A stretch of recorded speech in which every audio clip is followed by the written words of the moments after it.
Well, early edition of the 208. At this point, you were just watching a live news conference from the Boise Fire Department talking about the Claremont fire burning in the Boise Foothills right now. Again, to recap some of the high points, they're still estimating it at about 300 to 500 acres and growing. High winds not helping that. They say it is burning to the northeast. That's actually good news. They say it's burning up the ridge. That's going to take it away from most of Boise, most of the homes. They did say there were some structures that were threatened, just a few up Mountain Cove Road, but they said they had crews go up there and protect those. So it doesn't look like this fire has claimed any structures at this point. One of the more interesting issues that they're dealing with right now is unexploded ordnance. This fire is burning just north of the old military reserve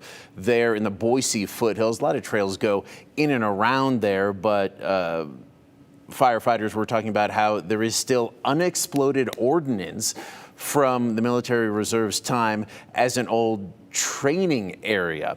So they're having to deal with that. They're just absolutely not able to get into that area. Now you see a live look at the smoke coming off this thing right now. If you're wondering what that smoke is coming from, it is the Claremont fire. And we just got an update now. It is now being estimated at 2,000 acres there in the Boise Foothills. Again, it started just north of the military reserve off Claremont Drive, continuing to burn 2,000 acres now. They said when they gave us that estimation of 300 to 500 acres that it was 300 to 500 and growing, and now we see it very much growing. They estimated at 2,000 right now. Crews are working to take down that fast growing fire as much as they can. Here's again live look at that smoke. It was first spotted about 1:30 this afternoon. Our Hunter Funk was actually headed out on a completely different story when she saw those flames. Hunter, how's it going out there right now? How are you? Yeah, Justin, I do have to say, right, it is so unpredictable when it comes to these fires. We were out trying to shoot a story on the FIFA World Cup, USA playing today. We were looking at doing something like that, but as we were driving, we noticed smoke coming from the foothills, and that's when it was about a quarter acre. So Kevin, our photojournalist, and I decided to hit the road, maybe see what's going on, make sure everybody was going to be safe. And the further we got in, the more we realized that this was pretty serious. So we started on Shaw Mountain Road, around that area, and we were able to meet at a property to where we could see those flames. We were there for quite some time. It started with just 1 or 2 airplanes that were dropping retardant down.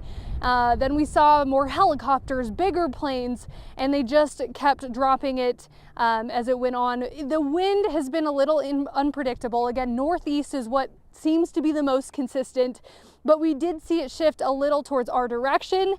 Got a nice little whiff of some smoke, and then that's where we got concerned. We were also told by a law enforcement official, hey, this is a code red, we need you guys to get out of here, and was going to tell other people in the area to get out of the way. So that was the process from the start, and a couple hours later we are now on Table Rock Road. They have closed the top half of this and they're watching those buildings there, but this part of the road is still open.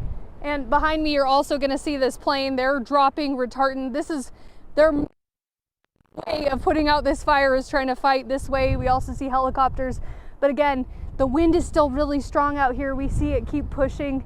So I'm gonna let you see this drop, and then I'm gonna bring it back to Justin. But thankfully they were able to get recreationists out. We saw bicyclists, but you can just see how close it is based on how close that retardant is. So again, it's developing, the wind's still pushing, and we're trying our best to stay at a safe distance. But for everyone who is wanting to enjoy the trails, please be safe. Don't go out here until you get the all clear from law enforcement, because this thing has been really unpredictable today.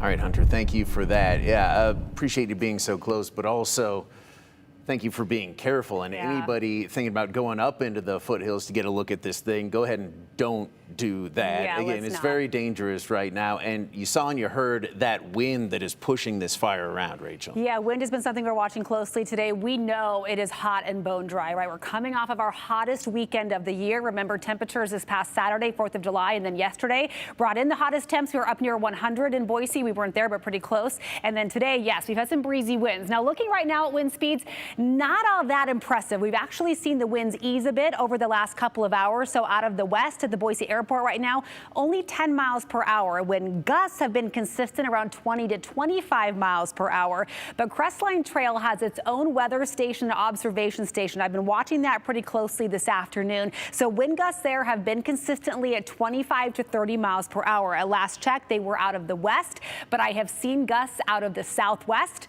the east, and the northwest. So that shows you there has been erratic wind behavior. Fires can create their own winds. That's why we often get kind of unpredictable wind speeds and wind directions near these intense flames. And remember too, fuel temperature and fuel moisture, aka vegetation temperature, up above 100 degrees. That's according to this Crestline Trail weather station.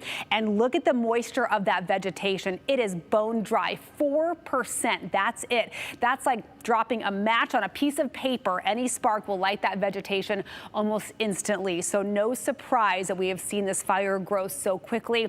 An amazing effort by our fire crews out there from the sky and from the ground to keep this thing away from those structures. But you can still see on our Skycam 7 that smoke is billowing. We've been seeing images of this fire, of the smoke coming in from all over the valley. It's not easy to miss. You can see it out there. And look how hot it is. 92 in Boise right now. That's not abnormal for early July, but still pretty toasty. We're at 89 in Twin Falls right now. Clouds are starting to clear in McCall. How refreshing to 75 degrees sound in Valley County. Beautiful in Sun Valley, where it's 84. Now, besides the dry conditions, besides the low humidity, besides the unpredictable winds, we're throwing something else into the mix this evening. Look at this complex of storms that has been developing over the Owyhees over the last 60 minutes or so. This is all moving from southwest to northeast. Also, I want to point out, you see these green kind of radar returns over the Boise area. This is not precipitation. This is that wildfire smoke. Radar can detect smoke, ash and debris within a smoke cloud, and that's exactly what we're seeing here. But this is what I'm watching. This thunderstorm has actually been holding together. I thought maybe it would start fizzling out as it starts descending the Owyhees. That does not look to be happening. If you're in Murphy right now, northern Owyhee County, you likely are seeing these ominous clouds coming towards you. We may start feeling and seeing some gusty outflow winds from that thunderstorm here in the next little bit. And we do carry a chance of storms off and on across the area, including the Treasure Valley, for the rest of our Monday evening. We have a shortwave disturbance that is tracking over eastern Oregon, moving northward. So if you're looking for storm activity today, train your eye on the southern sky as these storms are moving from south to north. So we will stay hot for the rest of your evening. We may see a little bit of rain as these storms roll through. I don't know that it will do much to help on the fire front, but any little bit of rain helps. The wind certainly won't. We'll keep a close eye on that, of course, as our Monday progresses. Rachel, thank you. Now to the 411, and because of those really ripe conditions for fire, it is fire season all over the place. A brush fire killed dozens of pigs in the Kuna area, but it is not total devastation. Plus, a middle school shared its plans to implement one of Idaho's new laws. Here's John Webb. A local farm is moving forward after a brush fire burnt one of its barns, killing 38 pigs. The Mora fire started late last night near Kuna. So far, it's burned 2,400 acres, and crews are mopping it up today. They are expected to have it under control by tomorrow morning. The flames hit Flying Pig Farm. The owner of the farm says he smelled the smoke right around midnight. He was able to open the barn gate when he saw the fire. Around 90 pigs were able to get out, but again, 38 of them did die. He says almost all of the rest of their herd is fine, but he's sad for the animals they lost. It's going to be a blow, but something that I think we'll be able to recover from. Farmers are resilient. Investigators say a person or people started this fire.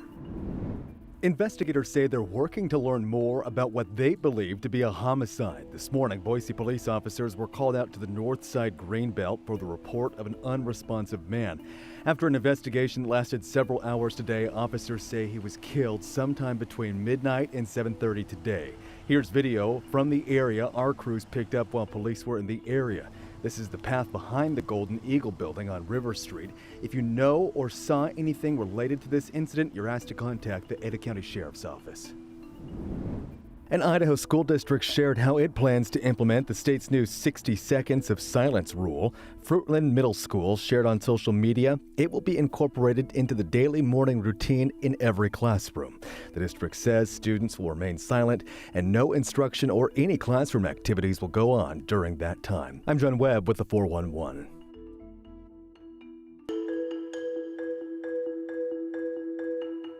There's another fight for funding. This time it's in the state of Washington. After the break, we'll go beyond, where budget cuts are slicing acres of prairie land. And as for later in the show, you already know your comments. We want to hear from you. Text us at 208-321-5614 and we'll share them.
The majority of land in Idaho is actually owned by the federal government, which means counties can't get any property taxes off of it.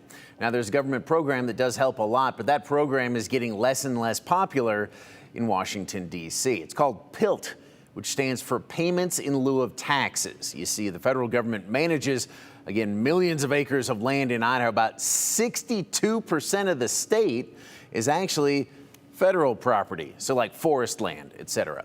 So all that is public land that cannot be taxed by counties to pay for their critical services like fire, police, roads, schools, you name it. That's why back in the late 70s, the federal government started doing PILT payments to counties to cover that huge annual loss of taxable land. Those PILT payments just went through all around Idaho. They totaled almost $50 million this year. But Idaho Congressman Russ Fulcher says it was a big fight in Congress this year to get that money, since folks in eastern states don't want to pay Idaho counties' bills.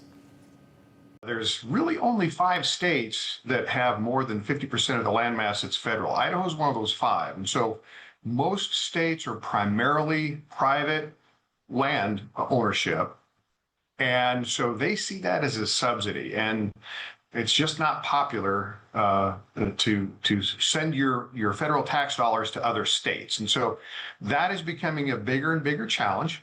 However, it's really important for Idaho right now. You've got a lot of rural counties that depend on that. That is a lifeline. But if it keeps getting tougher to pass PILT, will the program eventually just be scrapped? There's no indication of that, but Fulcher believes it could happen. So he wants the states to have more control of that federal land. We've got to long-term figure out a way, in my view, to transition more local control to to the states so that we can at least have the ability to generate revenue in other ways. That PILT payment equates to about $1.25 per acre for federal land in the state of Idaho. We got $43 million.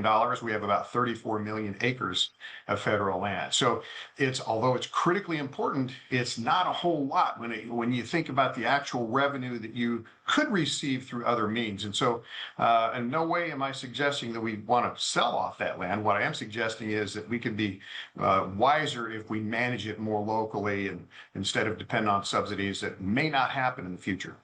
So generating revenue off that land would be allowing for more things like logging, and then the state and counties could collect taxes and fees on that logging or whatever. Again, right now there's not necessarily an indication that PILT is going to go away anytime soon. But again, it was a tough fight in Congress this year, and it has some folks kind of worried. When we talk about the landscape of the Northwest, we often think about snow-capped mountains, salmon runs, and lush green forests. But we're going to go beyond the 208 to western Washington now, where a largely unknown treasure is at risk of disappearing, and budget cuts may be the final nail in the coffin. Eric Wilkinson with our sister station shows the plight of the Whidbey Island Prairie.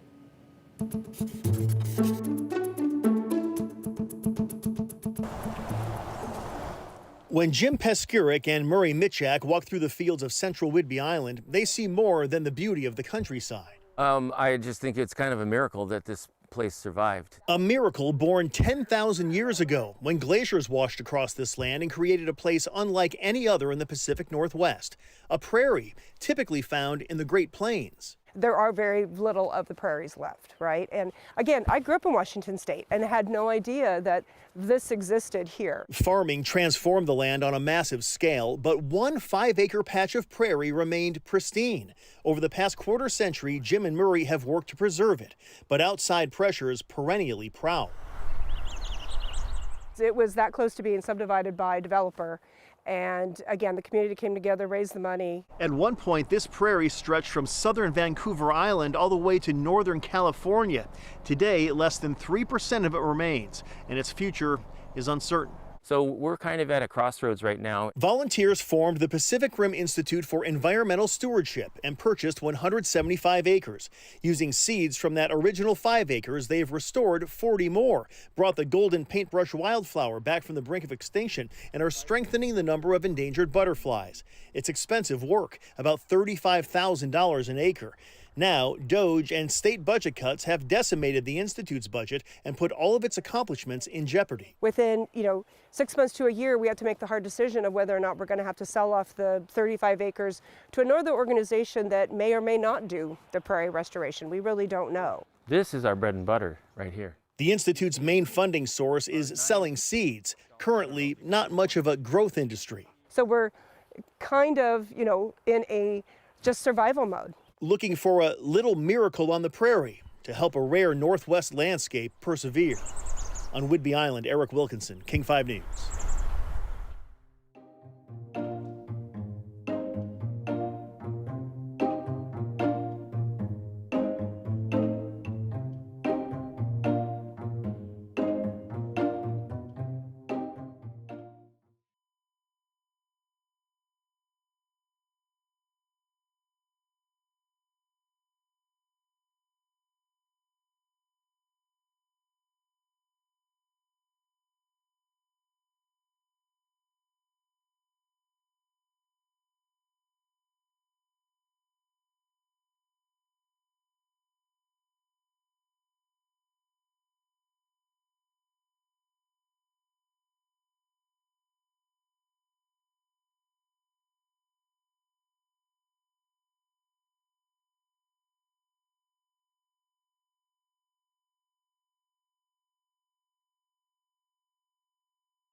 If you're just joining us, crews are working to take down a fast-growing wildfire in the Boise Foothills. Let's take a live look at all that smoke just billowing, pouring off this thing right there, burning north of the military reserve there in the Boise Foothills. And there are spots in and around that reserve that crews cannot get into because of what they say is unexploded ordnance from its days as a training range. It was first spotted about 1:30 this afternoon, and our Hunter Funk was headed out on a completely different story when she saw these flames, and you've seen those flames right in front of you today. Hunter, how does it look out there right now?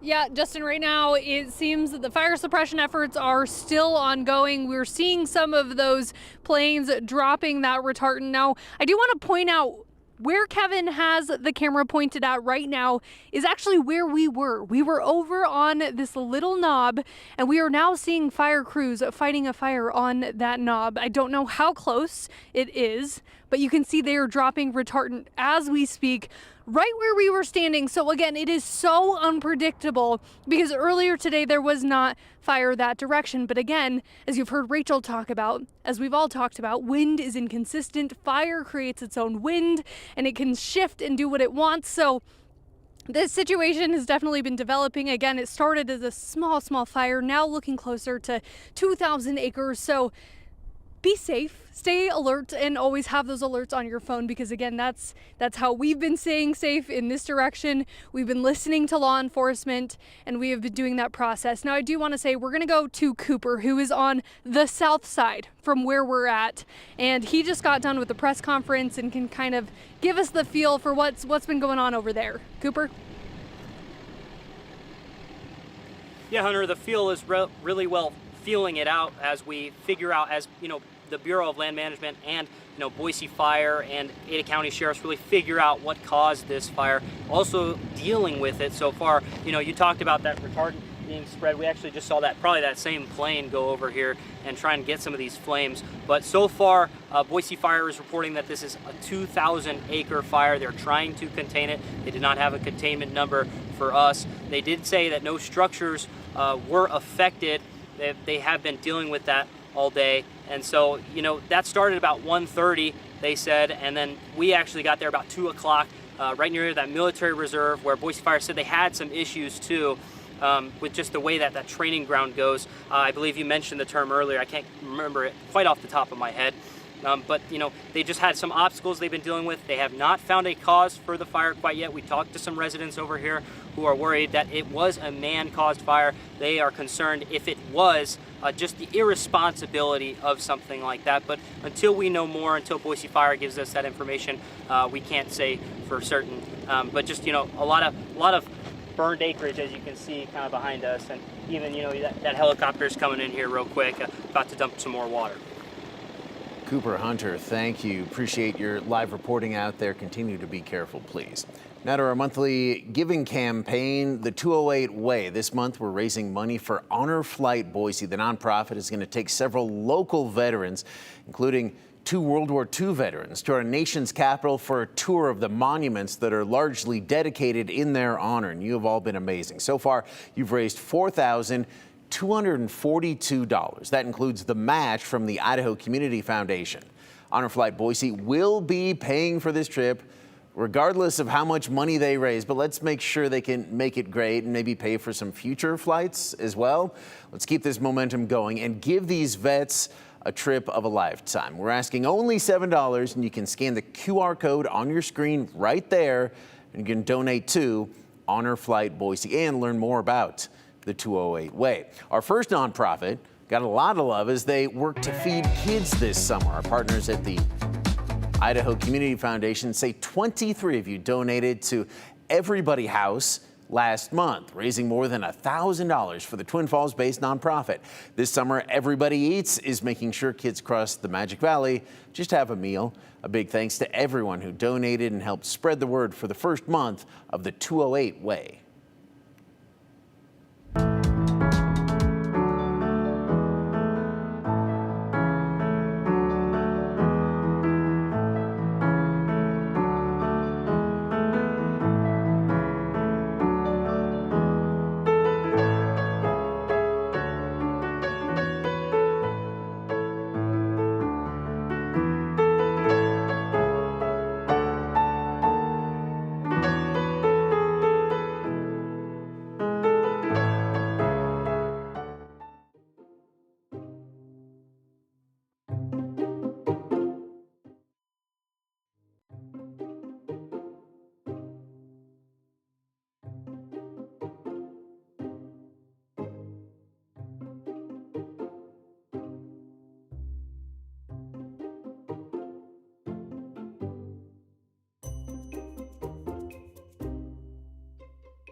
You are talking about PILT payments and maybe the state taking over more of that federal land to try to generate some of its own revenue. Paul didn't like the idea. Paul said the state is going to destroy public lands and line the pockets of old rust, going to make money by leasing to companies that extract resources and cut off access to the public. Again, looks like PILT is staying for right now, but we'll see. Bill says, as a former wildland firefighter, I feel for the crews. An initial air attack there on that fire, the Claremont fire burning in the foothills. And then a question on where exactly the fire is. Again, it's north of the military reserve, which is just north of the East End there in Boise.